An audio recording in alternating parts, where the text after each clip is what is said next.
All right, guys, let's talk about if you own a V8, is the Supra for you? Is it for you? If you're a V8 enthusiast, let's go, horsepower. Oh, honey, it's not the size of the ship, it's the motion of the ocean. Which might be true, but I know it takes a long time to get to England in a rowboat. If you're a big V8 lover, owner at heart, I want to share my perspectives from owning the three big V8 muscle cars from Challenger to Mustang to Camaro. And if you're considering making the switch to a Supra, there might be a few things you guys want to consider. Let me share them with you.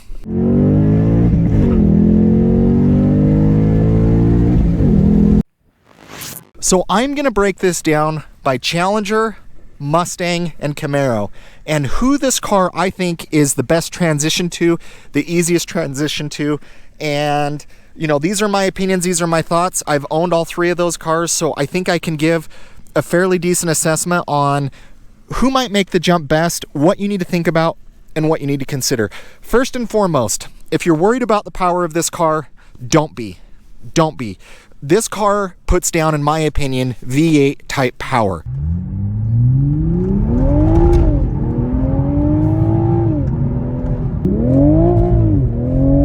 Holy cow. Meaning torque, meaning horsepower, meaning spinning the tires. You're going to be able to do all of those things. So let's just kind of put that one to bed. This car will probably keep up very closely, or in some cases beat Challenger Scat Pack, a Ford Mustang 5.0, or a Chevy Camaro with the LT1 motor in it. This will keep up with V8s. Don't worry about that. The horsepower is here, and honestly, if you want to tune this car or modify this car will outshine those cars. It will. You'll be able to get more horsepower to this tuning wise than you will with any of those other cars. Obviously, if you're up at the ZL1 level, if you're at the Hellcat level, if you're at the Shelby level, that's a different conversation. But I just want to focus on Scat Pack, 5.0 Mustang, and the LT1 and the Chevy Camaro. So if you're worried about horsepower, oh, is it going to throw me back in your seat? Yes, it will. That sensation will be there for you guys. The thing that you're not going to like is the exhaust. Now, most people probably hear this car and go, oh, that sounds amazing.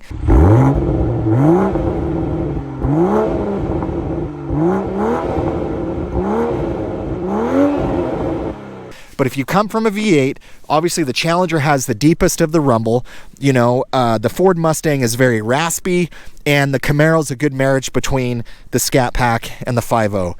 But overall, you're not going to be satisfied with the exhaust on this car, but a lot of you already modify your V8 exhaust, but it's going to be very hard to get V8 sounds out of this car. You just are. It's going to be tough to do. So if you're in a Challenger Scat Pack, in my opinion, you're not going to like this car. And you're not going to like this car because you have a living room in your car. Like, you have so much space. It is super awesome. It's comfortable. It's a road cruiser. This car can be very tame. When you're in normal mode, it can be very comfortable. But you're people who nitpick space. Yeah, this car, you're going to hate it. You're not going to like it. It's going to be way too tight. Now, if you don't like that the Challenger feels like a boat, or it's extremely big, then I can make a case for, yeah, this might be a good car for you. But, you know, the power is going to be there, the torque's going to be there. Obviously, jumping from a Challenger to a Supra, vastly different audiences, vastly different crowds.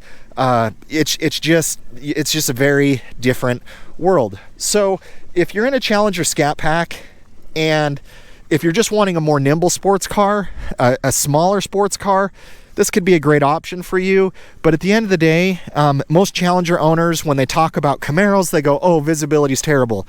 You're going to complain about the visibility in this car. I don't have a problem with the visibility in this car. I think people who dog on the Camaro, dog on the Supra for visibility, you're off, in my opinion. But visibility, I guess, is subjective. Maybe some of you don't have as good as eyesight as some of the others. This car has no blind spot monitoring, nothing. I can see just fine out of this car with proper mirror adjustment. But most Challenger Scat Pack owners, when they talk about Mustangs, they go, it's a little bit too cramped. They get in a Camaro and they're like, I'm claustrophobic, I'm driving a coffin, I can't see, pets' heads are falling off. So Challenger Scat Pack owners, I don't think it's for you, especially if you care about space, because you're going from a 3-bedroom apartment to a studio apartment in a Toyota Supra, so might not be for you. Bullet Mustang or Mustang 5.0, you guys kind of sit in the middle on this category because your back seats aren't usable in the Mustang. The Challenger is at least usable and there's more space. So Mustang owners, you kind of fall in the middle here for me because your back seats really aren't usable. The Mustang out of all the three has the best visibility, in my opinion, from my experience. Now, the Supra can have decent visibility, enough to be fine, enough to drive around with. I daily drive this car. It's easy to do. But Mustangs, you guys kind of sit in the middle. It's going to be hit or miss for you guys. I still think it's going to be a stretch. You're going to get that power. It's the exhaust. Same arguments that I've made for the Challenger Scat Pack. It's nimble. It handles, and Mustangs are a little bit more nimble than a Challenger Scat Pack. They just are. So handling wise, you're going to like some characteristics of this car. Space wise, it's let's say a Mustang is a 2-bedroom apartment. You're going from a 2-bedroom apartment to a studio apartment. So just size wise, you're kind of on the fence. You're either going to hate it or you're going to love it. And I think a lot of people will hate it or love it. But from just a Mustang to here, I can make the case for some of you wanting this, some of you not. Now, quality, I think, Mustangs, I haven't had the best luck with quality on my Bullet Mustang. This car, it's still too early to tell how well the quality is on it, but it's a little bit more refined, maybe a touch more luxurious, but there's some things on the Mustang's interior that I don't like, so it kind of matches up with this. So Mustang owners, you sit on the fence for me. In my opinion, the best people to make a transition from a performance car, muscle car to this car, from those big three that I mentioned, Challenger, Mustang, and Camaro, are the Camaro owners. The reason being, it's dark in this cabin. Well, it's dark in the Camaro's cabin. This might feel even a little bit darker. The headroom, you have more headroom, so if you want to go to a track, you can obviously see kind of the bubbles up here on the roof line. If you want to go track the car, you're going to be able to throw on a helmet. It's going to be really easy for you guys to do that. Visibility, very similar to the Camaro. I would actually maybe argue that this car has a touch better visibility than the Camaro, but they're both very similar. They both get the same amount of hate. Oh, you can't see out of it. Oh, you can't see out of it. You can see just fine out of these cars. Just adjust your mirrors. My Camaro, obviously I had the 2SS, so the rear view mirror, it allowed me to show behind the car, where the car was at. It made it really easy and really nice. But Camaro owners, you don't have a back seat. You can't use it. Your car's already smaller or tighter. Obviously the Camaro's a little bit wider, a little bit longer than the Supra. If you don't want to go much more smaller, then it's not a fit for you. But this can be a great track car. This can be a great performance car. And it mirrors a lot of the same characteristics of the Camaro, in my opinion. I still think my 1LE Camaro handles better than this car and is more track focused. Obviously that's a track package, but this car can satisfy all of those itches for you. Carving through a canyon, it really, Camaro owners, in my opinion, you guys are the closest group to being able to like the Toyota Supra.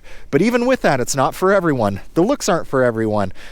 Maybe moving from a V8 to a V6 isn't for everyone. V8 owners, you guys are loyal to the V8 model. But I think Camaro owners, from what the interior feels like, the space, the size of the car, maybe the maneuverability of the car. Obviously this car weighs less than the Camaro does by a few hundred pounds, but at the end of the day, I think you guys have the best bridge to be able to like a Camaro, just based on performance characteristics, based on what's important to you. I think Camaro owners would complain less compared to the other three moving into this car, but it's absolutely doable, guys. It's a beautiful car. It's a beautiful machine. I think with the right modifications, this car can be an animal. It can be a beast. It can sound even better than what it does now. Stock, you're not going to like it. I can tell you that. If you haven't had a V8 before and you get in this car, you're probably going to think it's the best exhaust you've ever experienced in your life. But for me, it's a little bit weak. So those are my perspectives. Moving from a V8 to a V6, the power is here, the torque is here, the exhaust I don't really care for. Some of the technology and things inside, hit or miss for me, but it does simplify the driving experience. Your driver modes are normal or sport. You don't have to play around with snow and ice. You don't have to play around with track, all this other stuff. It's just select your mode and go, and it makes it really, really nice. If you guys are looking for you know, like performance pages on the Challenger with Uconnect, or, you know, some of the stuff within the Camaro, and all those other things, you're not gonna like this car because there's not a lot of that in here, if at all, really. The sport display is kind of weak. All the timers on the car, I haven't been able to find them. So if they're in here, maybe they're buried in a menu somewhere. But, you know, in Dodge, you have all your performance pages.